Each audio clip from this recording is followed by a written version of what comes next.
What's up, family? This is Pastor Murph. I'm the lead pastor here at the Dream Center Church, and I wanted to come and just send a shout out to all my family on MySpace, YouTube, all of my internet church folks. I want to say to you, thank you for taking time to check us out here at the Dream Center Church. I don't know what you're doing on Sundays, but you got to get here. We're North Atlanta's new favorite place to worship, and your life is not going to be complete until you've had the Dream Center experience. Again, you got to get here. We're on Sundays from 10 to 12. It's only 75 minutes. You can dress however you want to dress. You know it. You heard me say it before. You can wear your Air Force Ones, your jerseys, wear your suit. You know, you can do it like I do it. However, you just got to get here. It's Atlanta's best 75-minute worship experience. It's going to be the best 75 minutes you spend all week. My name is William Murphy, and I'm waiting to see you right here in the center. Peace. You got to keep looking.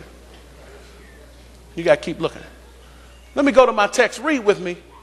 Numbers chapter number 13, verse number 23 says, "Then they came to the valley of Eshcol, and they cut down a branch." Remember, I told you got to find somebody who will help you carry what you cut down. So they came to the valley and they cut down a branch with one cluster of grapes, and they carried it between the two of them on a pole. The Lord told me to tell you this morning that this is the hour where connection means everything. Thank you, Holy Ghost. And you cannot afford to be connected to the wrong people right now. Some people you won't even be able to help right now, because if you aren't careful, you'll spend too much time focused on their issues and their drama, and you'll miss your window of opportunity trying to help somebody who really isn't even trying to help themselves. God said to tell you, this is not the season to give too much attention to people who just do things to get it. How many of y'all know people who just do stuff to get attention? Just do stupid stuff, just trying to get your attention. And God said you can't even worry about them in this season, because if you give it too much attention, God said you'll miss your turn.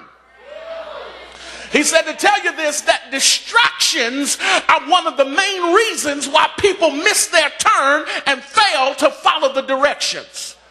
I was going somewhere, I was driving somewhere the other day, had my navigation on, and the woman was talking to me, but I got distracted and missed my turn. Had navigation on, the woman was talking to me and still missed my turn, dealing with somebody who really don't even want to help themselves. I said I had the navigation on. I had the navigation. Holy Ghost was talking to me, but I was so distracted with somebody who was just trying to get attention that I missed my turn. So it took me longer to get to where I was going, because I was focused on somebody who was just trying to have a pity party. This ain't the time to be carrying anybody or carrying anything for anyone who isn't going in the same direction you're going in. Woo. He said this isn't the time to be in relationship with anyone. I'm talking about now this let me go back for a moment, because I got to give you this. This is the season, y'all. This is the season. Thank you, Holy Ghost. This is the season. Somebody say this is the season. This is the season for divine partnerships. Come on, say that. This is the season for divine partnerships.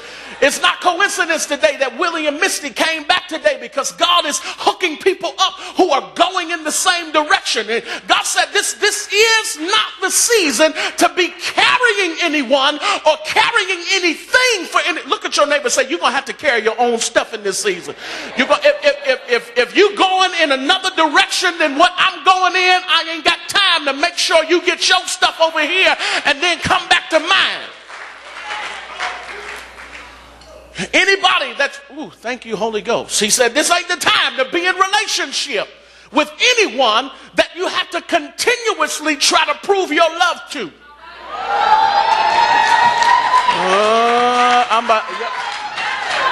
I ain't shaking nobody's hand after church today.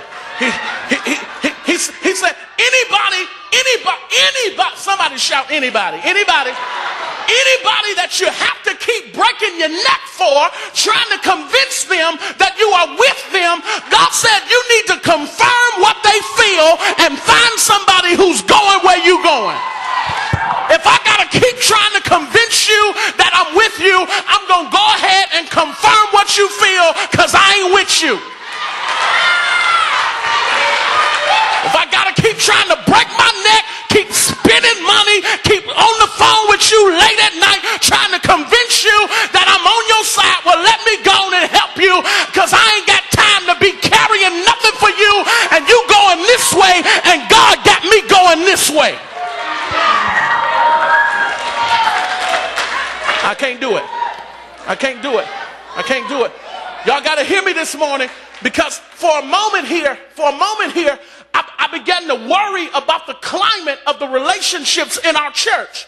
As I begin to hear little things here and there, I begin to hear about this one is into it with this one and this one ain't speaking to that one. And for a moment, I started to get worried about it and I started to confront it. But God showed me the strategy of the enemy.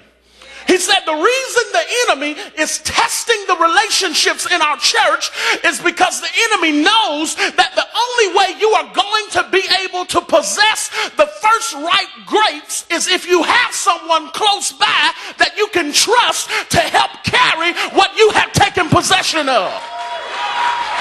Did you hear what I just said? I said the reason that the enemy is trying your relationship is because he knows that you cut down a cluster of grapes, but you can't carry it by yourself.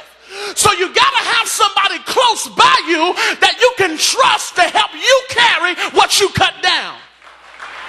Okay, I'll keep preaching.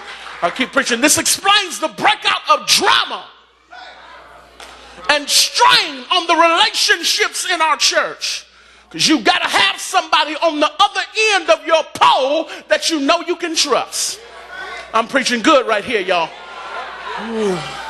And God told me to tell you, stop worrying about who's going to say you stuck up.